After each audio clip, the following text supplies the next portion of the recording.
Le Grand Prix de Belgique de F1 aura lieu à huis clos. Le feu vert, pour organiser le GP de Belgique de Formule 1 à huis clos à la fin du mois d'août, a donc été donné par les autorités politiques. C'était la première étape indispensable pour pouvoir aborder la seconde phase, c'est-à-dire les négociations, avec Liberty Media pour le volet financier. Sans spectateurs et donc sans les revenus du ticketing, impensable que l'organisation belge au sens large supporte tous les frais. Sans pouvoir donner tous les détails, nous sommes en mesure d'affirmer que le Grand Prix de Belgique et la F1 ont un accord de principe sur cet aspect primordial des choses. En clair, le Grand Prix devrait pouvoir se dérouler à huis clos, le dimanche 30 août, comme initialement prévu au calendrier.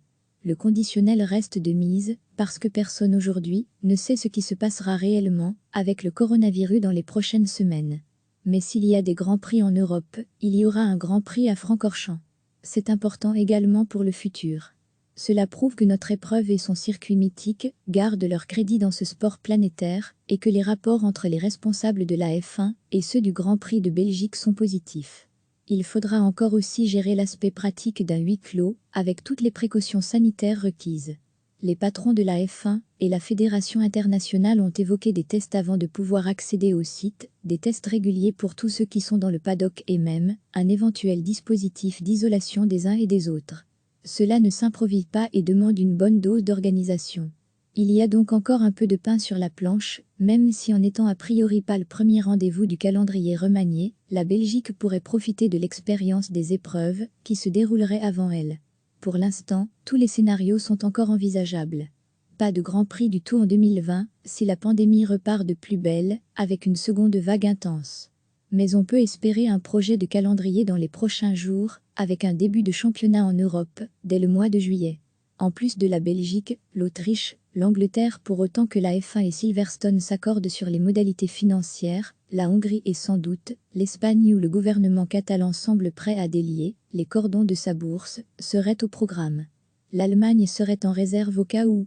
Reste l'Italie. Un cas particulier où le rôle de Ferrari est prépondérant, faisant sans doute partie de négociations plus globales. Pour ce qui est de la suite de la saison hors Europe, rien n'est encore vraiment certain. Autant en Europe, tout le monde s'est désormais accordé sur le huis clos, autant c'est différent sur d'autres continents où certains, comme le Japon par exemple, refusent d'envisager un Grand Prix sans public. Recevez chaque matin l'essentiel de l'actualité. Le feu vert, pour organiser le GP de Belgique de Formule 1 à huis clos à la fin du mois d'août, a donc été donné par les autorités politiques. C'était la première étape indispensable pour pouvoir aborder la seconde phase, c'est-à-dire les négociations, avec Liberty Media pour le volet financier. Sans spectateurs et donc sans les revenus du ticketing, impensable que l'organisation belge au sens large supporte tous les frais. Sans pouvoir donner tous les détails, nous sommes en mesure d'affirmer que le Grand Prix de Belgique et la F1 ont un accord de principe sur cet aspect primordial des choses. En clair, le Grand Prix devrait pouvoir se dérouler à huis clos, le dimanche 30 août, comme initialement prévu au calendrier.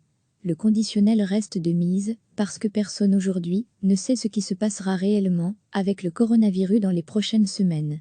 Mais s'il y a des Grands Prix en Europe, il y aura un Grand Prix à Francorchamps. C'est important également pour le futur. Cela prouve que notre épreuve et son circuit mythique gardent leur crédit dans ce sport planétaire et que les rapports entre les responsables de la F1 et ceux du Grand Prix de Belgique sont positifs. Il faudra encore aussi gérer l'aspect pratique d'un huis clos avec toutes les précautions sanitaires requises.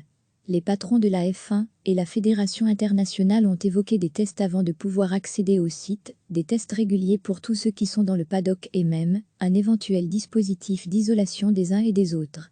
Cela ne s'improvise pas et demande une bonne dose d'organisation.